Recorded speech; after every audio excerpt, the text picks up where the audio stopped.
Hello everyone, कैसे हैं आप लोग छात्रों। आज हम अध्ययन करेंगे paper code 403 assessment of learning के अंतर्गत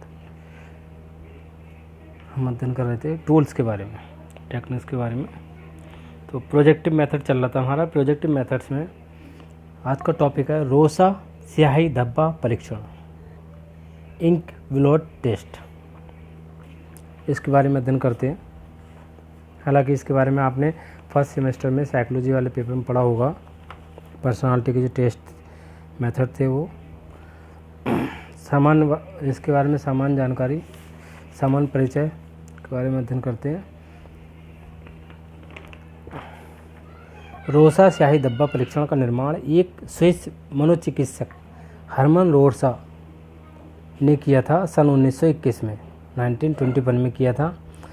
प्रोजेक्टिव मेथड्स में प्रक्षेपण जो विधियां हैं उनमें रोसा परीक्षण का अपना एक विशेष महत्व है। इस परीक्षण में जो प्रयोज्य होता है, परीक्षण देने वाला को 10 स्याही के धब्बे का चित्र दिखाया जाता है, जो प्रत्येक कार्ड पर अलग अलग रूप में का होता है।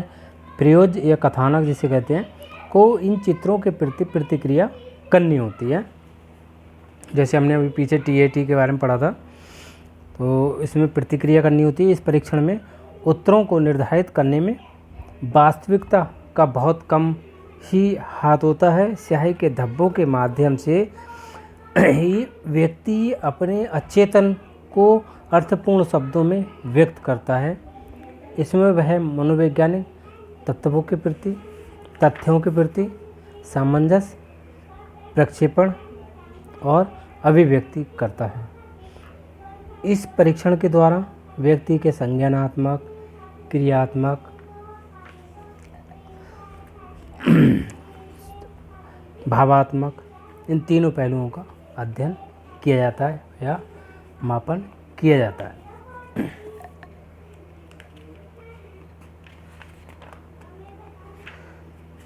अब इसका जो हम विस्तार पूर्वक अध्ययन करेंगे, इसके सिद्धांत के बारे में पढ़ते हैं, अध्ययन करते हैं। सिद्धांत इसका रोसा एक जो मनोचिकित्सक थे, उनके अनुसार मनुष्य का व्यवहार उसके चेतन से अधिक उसके अचेतन पर निर्भर करता है। इनकी मान्यता थी, मतलब इन्होंने ये माना था कि मनुष्य का कोई भी वह कार्य जो उसके अचेतन से संचालित होता है, उसके व्यक्तित्व की सहज अभिव्यक्ति करता है और उसके व्यक्तित्व के वास्तविक लक्षणों का द्योतक होता है। उन्होंने ये भी स्पष्ट किया था कि मनुष्य की इस प्रकार की अभिव्यक्ति यानी रिस्पॉन्स या अनुक्रिया उसके सामने कोई कोई ऐसा स्टिमुलस, उद्दीपक प्रस्तुत करके देखी या समझी जा सकती है। उनके अनुसार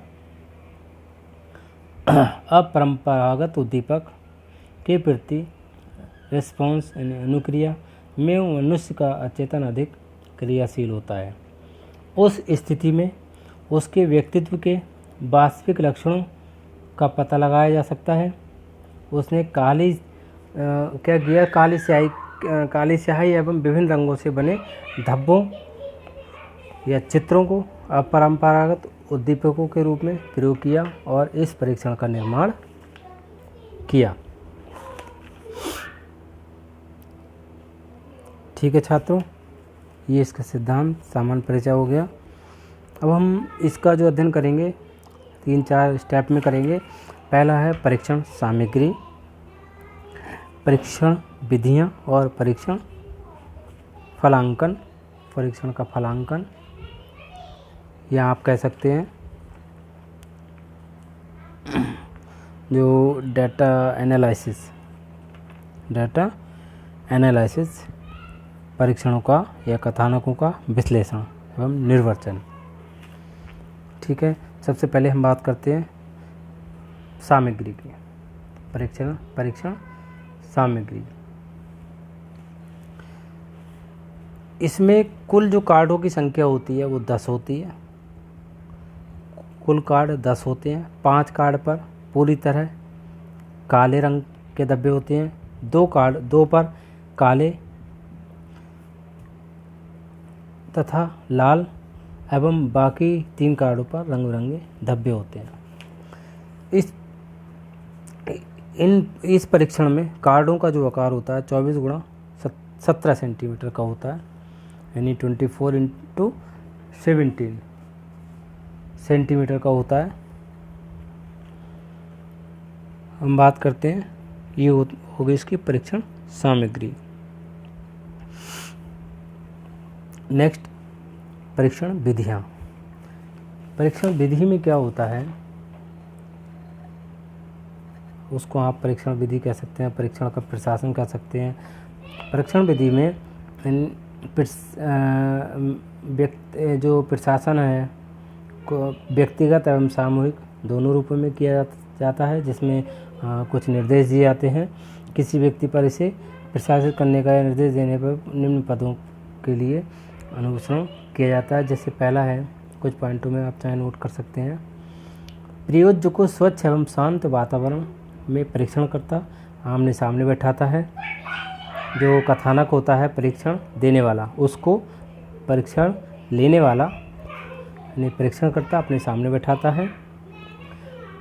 नेक्स्ट है, परीक्षण करता प्रयोज्य से रिपोर्ट स्थापित करता है, सौहार्द स्थापित करता है। नेक्स्ट है, ये स्थापित होने के बाद प्रयोज्य को परीक्षण का सामान्य परिचय दिया जाता है तथा परीक्षण से होने वाले लाभ भी बताए जाते हैं। मतलब जो परीक्षण हो रहा है उसमें कैसे करना है, क्या करना है, ये सारे जो है जो प्रयोज्य करता होता है, कथानक होता है, वो देने वाला जो होता है परीक्षण दाता, तो उसके लिए सारी चीज़ें बताई जाती हैं, संकेत दिए जाते हैं। इसके विपरीत परीक्षण संबंधी निर्देश दिए जाते हैं। उससे बताया जाता है कि इस परीक्षण में 10 कार्ड हैं। प्रत्येक कार्ड पर विभिन्न रंग की स्याहियों से बने धब्बे हैं। उन्हें एक एक करके कार्ड दिखाया जाएगा। वे कार्ड को ध्यान से देखेंगे और उस कार्ड के धब्बे में उन्हें जो कुछ दिखाई दे उसे व्यक्त करेंगे। ठीक है। और इसके बाद प्रयोज्य को कार्ड क्रमवार दिखाया जाता है। उसे उसमें जो कुछ दिखाई देता है वह उसे बोलकर बताता है और परीक्षणकर्ता उसकी इस अनुक्रिया को अपनी पुस्तिका में नोट करता है। ठीक है। कार्ड दिखाने के बाद जो कार्ड को देखकर जो आकृति होती है उसके बारे में वो जो परीक्षणदाता होता है, देने वाला कथानक प्रयोज्य, वो बताता है और उसकी इस अनुक्रिया जो रिस्पॉन्स देता है, जो बताता है, उसको परीक्षणकर्ता जो लेने वाला है वो अपनी पुस्तिका में नोट करता है, नोटबुक में। ठीक है। प्रत्येक कार्ड के प्रति अनुक्रिया का समय नोट किया जाता है कि इस समय में ये प्रतिक्रिया हुई है, उसका टाइम भी नोट किया जाता है। इस प्रयोग और इसका प्रयोग व्याख्या में किया जाता है। जब प्रयोग की व्याख्या होती है, एनालिसिस होता है तब इसका प्रयोग उसमें किया जाता है। अंततः उसकी इन अनुक्रियाओं का विश्लेषण करके उसके व्यक्तित्व के लक्षणों का या व्यवहार का पता लगाया जाता है। ठीक है। तो पहला हो गया आपका परीक्षण सामग्री, फिर परीक्षण विधि। विधि में ये सारी चीज़ बताई जाती है, कैसे कैसे प्रयोज्य होगा, कैसे कैसे टेस्ट होगा, ठीक है, कैसे कैसे करना है। और फिर है इसका एनालिसिस, विश्लेषण, परीक्षण का विश्लेषण या परीक्षण का फलांकन। ठीक है, अंकन किया जाता है। तो इसमें सर्वप्रथम 10 कार्डों के प्रति की गई जो प्रयोज्य की प्रतिक्रियाओं को परीक्षण निर्देशिका के अनुसार चार्टों के रूप में अंकित किया जाता है और फिर उन चार्टों की सहायता से प्रयोज्य की प्रतिक्रियाओं का विश्लेषण किया जाता है, उनकी व्याख्या की जाती है और व्यक्तित्व संबंधी लक्षणों के बारे में निर्णय लिए जाते हैं। अनुक्रियाओं के विश्लेषण एवं व्याख्या में निम्नलिखित 4 बातों पर ध्यान दिया जाता है। वो कौन कौन सी 4 बातें हैं? पहला है स्थान निर्धारक, लोकेशन या एरिया। नेक्स्ट निर्धारक डिटरमिनेट्स। ठीक है। इसके अंतर्गत जो स्थान है, इसके अंतर्गत परीक्षार्थी से पूछा जाता है कि उसने धब्बे के कौन से भाग का अवलोकन किया कर अपनी प्रतिक्रिया दी। ठीक है, कौन से भाग का, मतलब उसको देखा, अवलोकन किया, पर्यवेक्षण किया और अपनी प्रतिक्रिया दी। नेक्स्ट जो निर्धारक है, इसके अंतर्गत जो है उत्तरदाता के उत्तरों को निर्धारित करने वाले तत्वों का पर ध्यान दिया जाता है, जैसे आकार, गति, रंग, काला रंग, कठोरता इत्यादि, ऊंचाई, नीचाई। ठीक है, ये सब वो रहते हैं इसके अंतर्गत। तो अगर हम आकार की बात करें तो इसमें अच्छे आकार को F1, बुरे आकार को F1 माइनस, F1 प्लस, अच्छे आकार को F1 माइनस, बुरे आकार से उसको इंगित किया जाता है। आकार से परीक्षार्थी की बुद्धि, चिंतन शक्ति, पर्यावरण एवं वास्तविकता से संबंध आदि का ज्ञान प्राप्त होता है। नेक्स्ट है निर्धारक के अंतर्गत ही कि गति में रचनात्मक अनुक्रियाओं को M प्लस और काल्पनिक अनुक्रियाओं को M माइनस से दर्शाया जाता है। नेक्स्ट पॉइंट है रंग, कलर। इसमें उत्तरदाता के उत्तरों में जब रंग को इंगित किया जाता है तो ये उसके संवेगों की ओर इंगित करता है। जब रंगों के साथ मुख्य रूप से आकार की अनुक्रिया हो तो उसे FC, और जब आकार रंग की अपेक्षा गौण हो तो CF1, एवं केवल रंग की अनुक्रिया को C से दर्शाया जाता है। ठीक है। नेक्स्ट पॉइंट है काला रंग।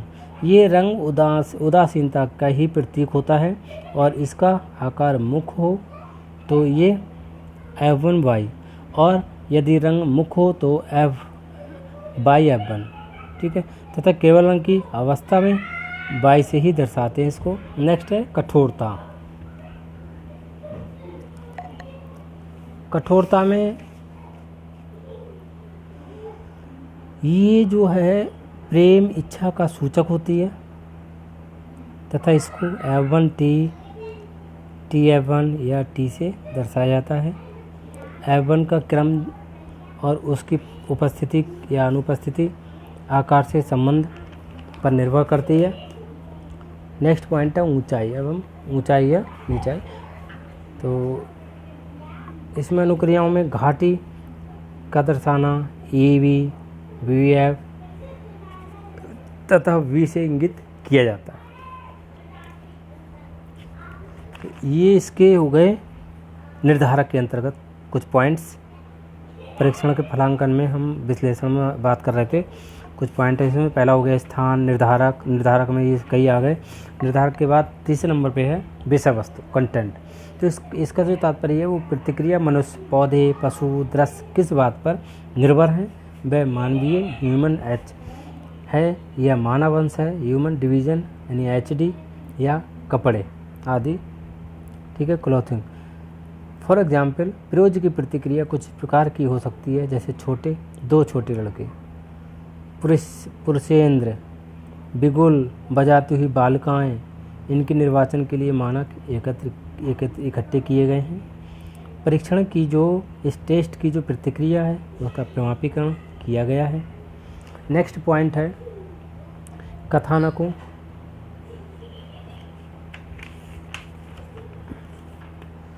इनके आधार पर इसका वो किया था विश्लेषण। ठीक है। नेक्स्ट है कथानकों का विश्लेषण एवं ये निर्वचन, इसके अंतर्गत यही सारे पॉइंट्स हैं। तो यहाँ फलांकन इसके बेस पे किया जाता है। ठीक है। विश्लेषण की हम बात करें तो इसमें कथानकों के विश्लेषण के अनेक तरीके होते हैं, अनेक ढंग होते हैं। प्रयोज्य साधारणतः अपने को चित्र का कोई पात्र मान लेता है। ठीक है। उसके बाद वह कहानी कहकर अपने विचारों, भावनाओं, समस्याओं आदि को व्यक्त करता है। ये कहानी स्वयं उसके जीवन की कहानी हो सकती है। परीक्षक कहानी का विश्लेषण करके उसके व्यक्तित्व की विशेषताओं का पता लगाता है और विश्लेषण करने वाला एक एक कथानक को देखता है और मैत्री कथानक के प्रतीकों के आधार पर परिकल्पना करता है। ठीक है छात्रों, ये इसका इस तरीके से हो गया, पूरा विवेचन हो गया, परीक्षण का विश्लेषण हो गया। नेक्स्ट हम एक नज़र डालते हैं इसकी उपयोगिता क्या है। तो उपयोगिता जो है इतने व्यापक रूप में इसको प्रयोग किया गया है कि इसमें व्यक्तित्व के अपने इसके बारे में अभी पढ़ा हमने। तो इसकी जो उपयोगिता है वो व्यक्तित्व के संज्ञानात्मक, ज्ञानात्मक, क्रियात्मक एवं भावात्मक पक्षों का मापन या मानसिक रोगों का निदान एवं उपचार और बाल निर्देशन इत्यादि में इसका किया जाता है। ठीक है। साइकोलॉजिस्ट जो होते हैं वो इस टेस्ट का अधिकतर प्रयोग करते हैं। ठीक है। जब किसी को दिक्कत प्रॉब्लम हो जाती है, मानसिक रोग होता है तब इस टेस्ट का ज़्यादातर अध्ययन किया जाता है उसकी मानसिक स्थिति का पता लगाने के लिए। ठीक है छात्रों, हालांकि उपयोगिता के बारे में कई लोगों ने अपने अपने विचार रखे हैं। जैसे पहला है मोन्स के अनुसार, अकॉर्डिंग टू मोन्स, इन्होंने कहा है रोर्सा का उद्देश्य समग्र व्यक्तित्व के संबंध में सूचना देना है। यानी इसका जो उद्देश्य है वो संपूर्ण व्यक्तित्व के व्यक्ति के संपूर्ण व्यवहार में के संबंध में सूचना देना है, पता लगाना है।